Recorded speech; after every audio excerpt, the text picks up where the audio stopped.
Good morning. This is Dishha Bagchi for ThePrint, and we're back with Lt Gen HS Panag to discuss his column from this week. Matching China's defense will take a long time. Until then, tunnel warfare is Army's solution. Welcome back, General. Thank you for being here. Thank you, Disha. It's always a pleasure to discuss my column with you every week.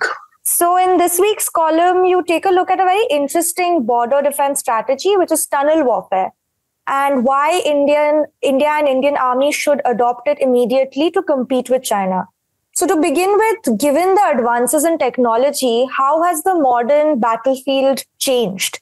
And do you think the Indian armed forces are prepared for it? See, this column was inspired by the news that there has been a quantum jump in India's border infrastructure, particularly in the terms of road communications and upgradation of the airfields and their modernization. Also, a number of railway lines are being planned, but that is still in the planning stage.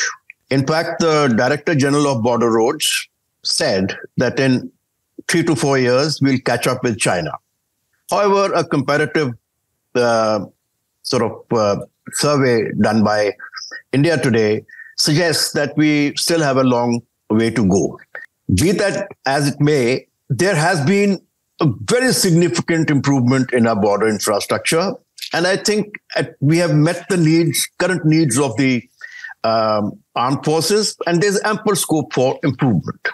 However, while I was doing research on this particular issue, one thing that struck me was that the protection of our defenses, particularly the main defenses and our defense installations, has not kept pace with the modern battlefield. What is the modern battlefield? The advances in technology over the last 25 to 30 years have brought about a transformation of the battlefield. The surveillance and reconnaissance means, which include satellite communications, aerial surveillance, then with drones, and also electronic and cyber surveillance. So this has made the modern battlefield very transparent. Every position, every weapon system, every installation, defenses can be spotted and marked. The second advancement has been in the field of the precision-guided munitions, which can be delivered by air and ground-based missiles, as well as by drones.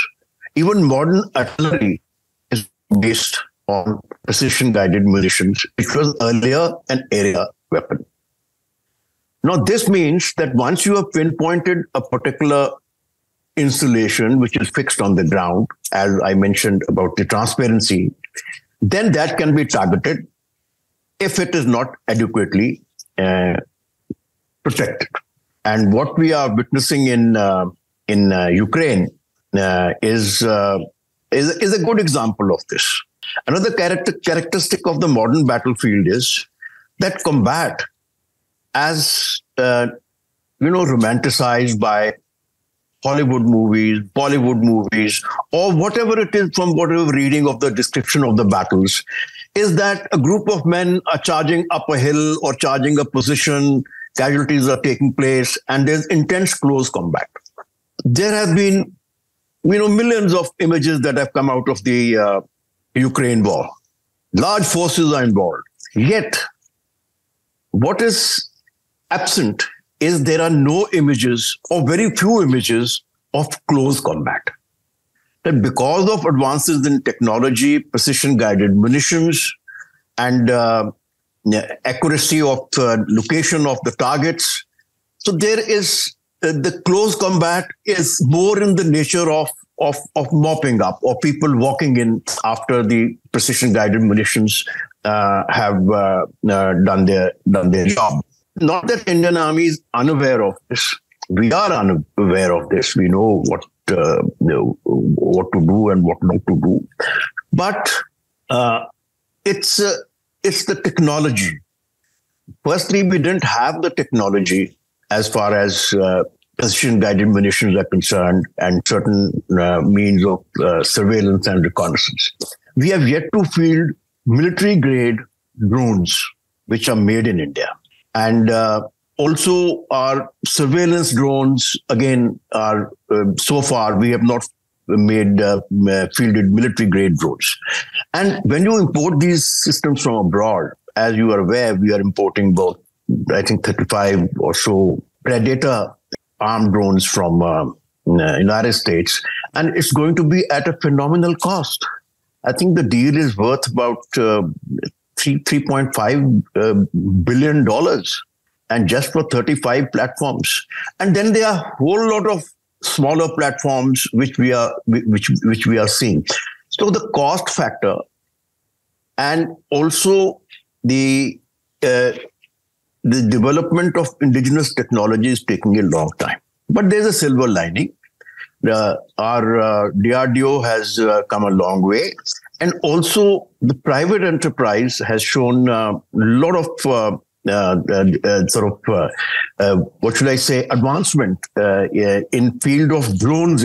In terms of China, in both in quality and quantity of precision-guided munitions and as well as means of surveillance and reconnaissance, we are still, I would say, a decade plus behind. It will take us that much of time, provided the budget is available, which, given our country's requirement, cannot increase significantly. So this gap is likely to remain. That is why I suggest that there are other means also in the interim period how we can negate this advantage that China enjoys. So you mentioned a decade-wide gap between India's defense technologies versus other countries. So why do you think this gap exists, and why do you think there's been this lag in integrating evolving technologies such as drones within our infrastructure? One reason you obviously mentioned was our defense budget, but are there other factors as well? Other factor is that the Western countries, and all countries for that matter, are very reluctant to part with technology. Right. And they don't easily part with it. Everybody wants to maintain their superiority. And we had not gone into the kind of, alliance and agreements with countries earlier. But now that we have signed most of the mandatory agreements which United States requires, the United States, we have signed a lot of transfer of technology agreements with them. And significantly, it is the aero engine technology. And in the near future, we will probably get more technology from them. Plus, our DRDO has been at work. The cost of these precision-guided munitions and modern means of surveillance is very high. And our budget is still inadequate.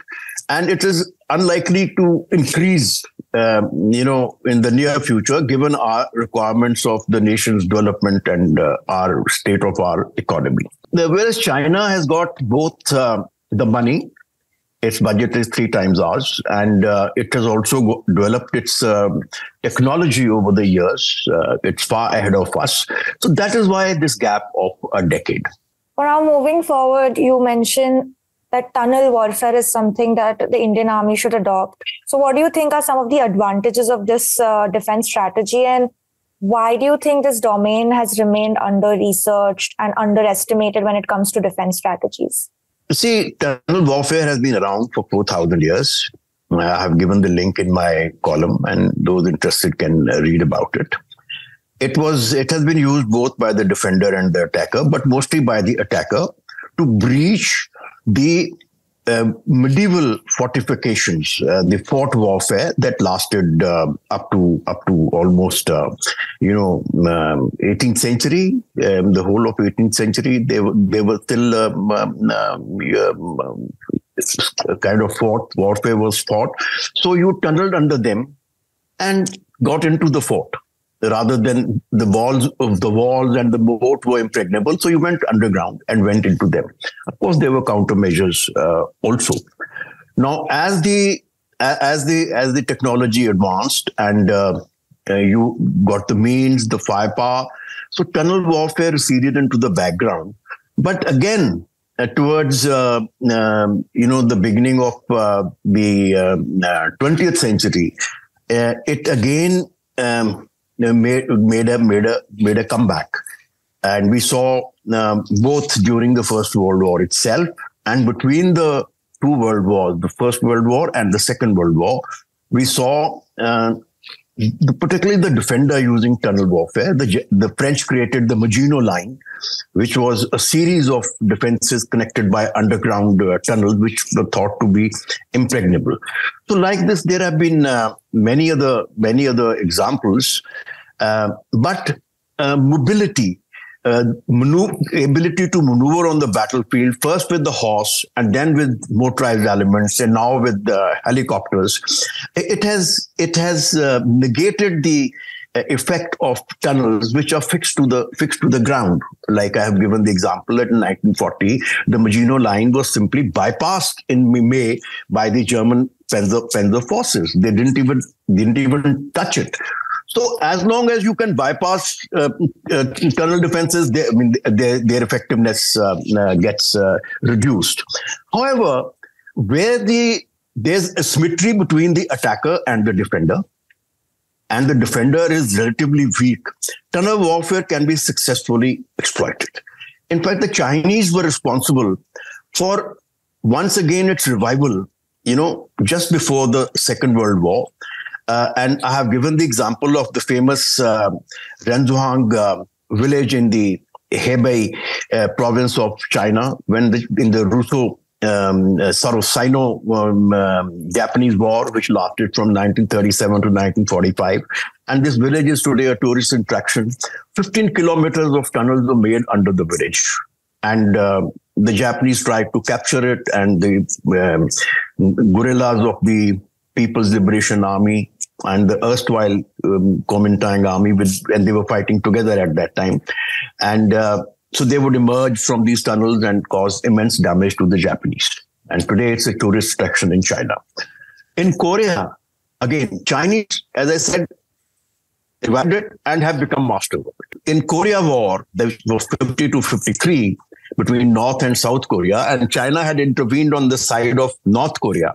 Now, there was asymmetry. United States Air Force was far too powerful, and plus they had much more artillery.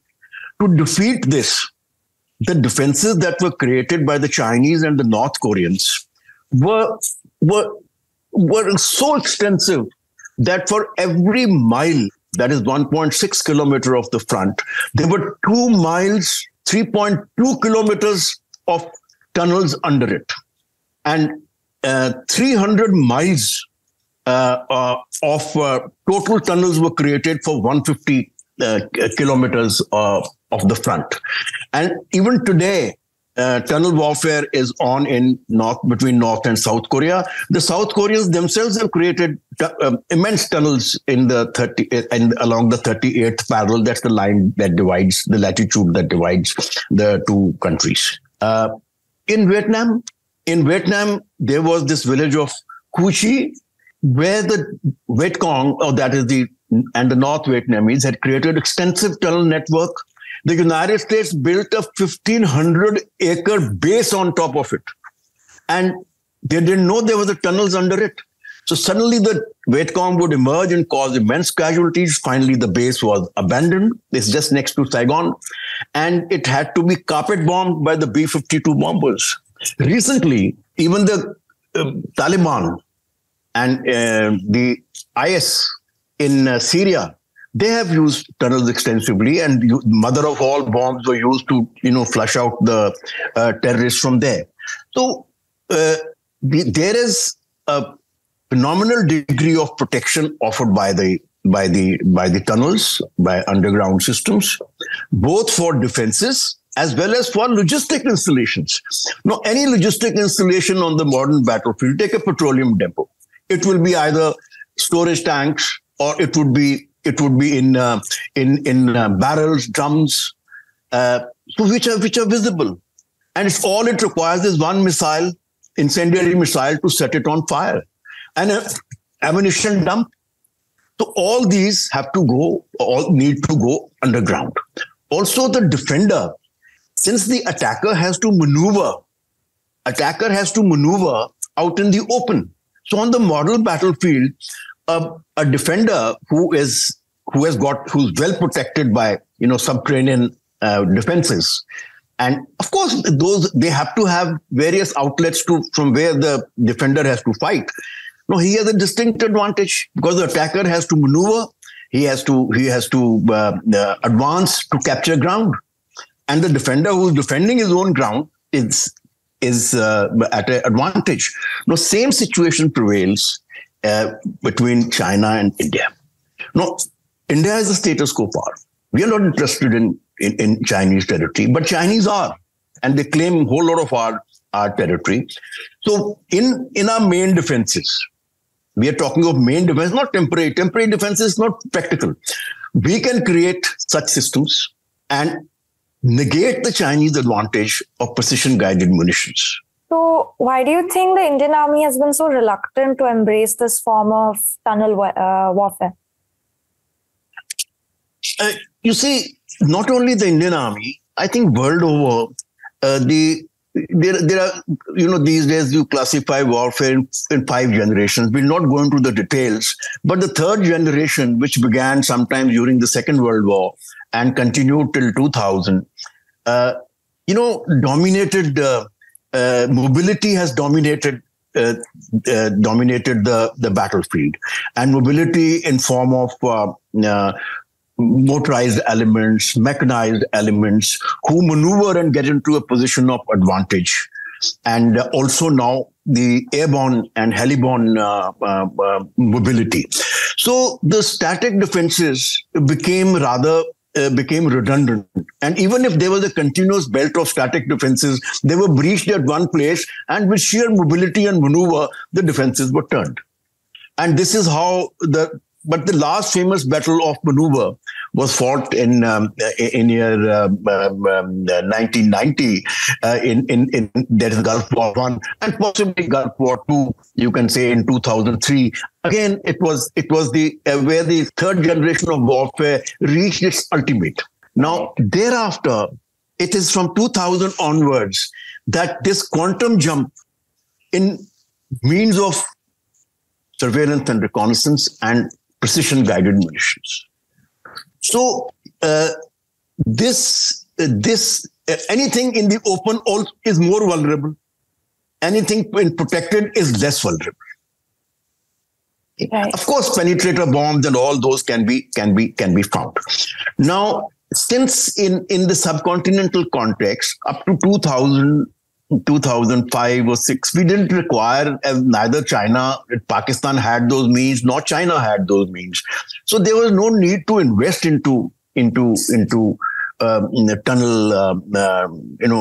warfare or take our installations underground. But with the quantum jump that China has made in the last two decades, and Pakistan also with the help of China has made, it is now an imperative. Our present state of defenses have not changed much since for the last 100 years. It is like in the mountains, which the terrain as it is favors the defender, you are sitting right on top of the hills.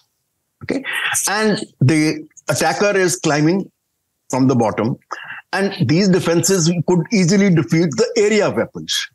Artillery was an area weapon. You had to fire thousands of shells probably to get destroy 2 to 3 bunkers. They were used for keeping the heads down of the defender. Similarly, aerial bombing was not that accurate. Drones were almost absent from the battlefield. So the defender in mountains enjoyed phenomenal advantage, and there was no need to incur extra cost to make tunnels, etc. And you also thought that after some time you will go on the offensive.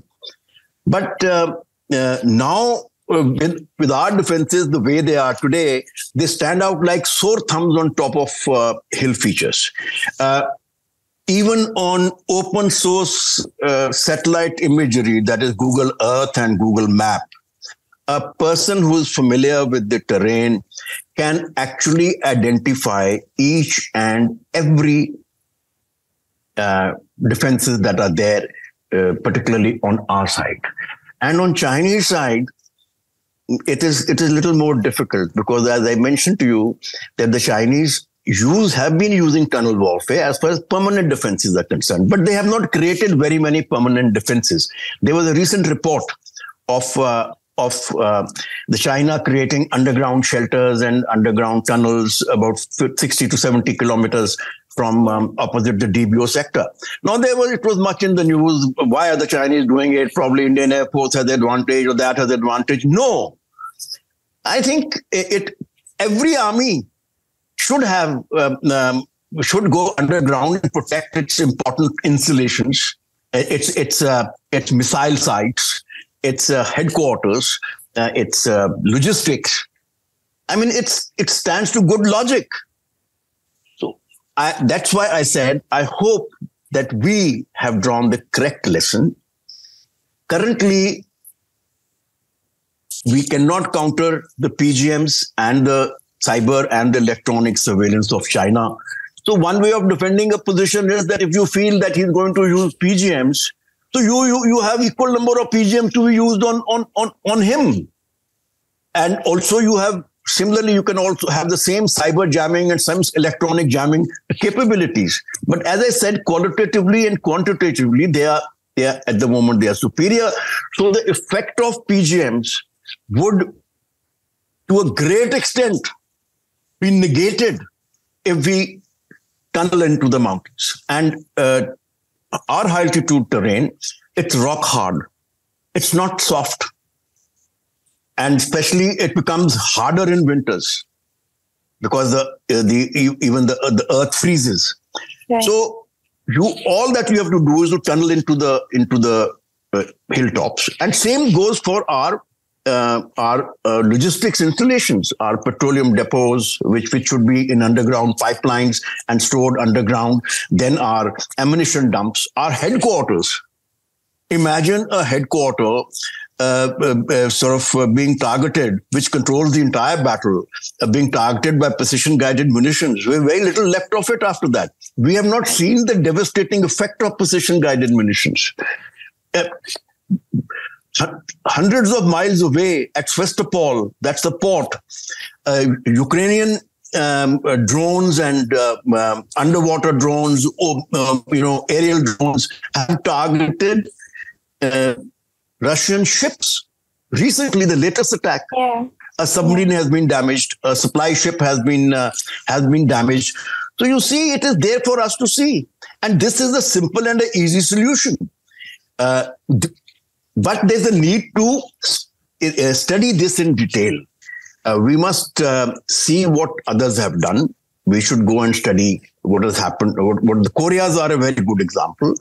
And we should carry out experiments to find out what are the effects on such defenses, and then make a unique model for our own self, and then burrow into the mountains.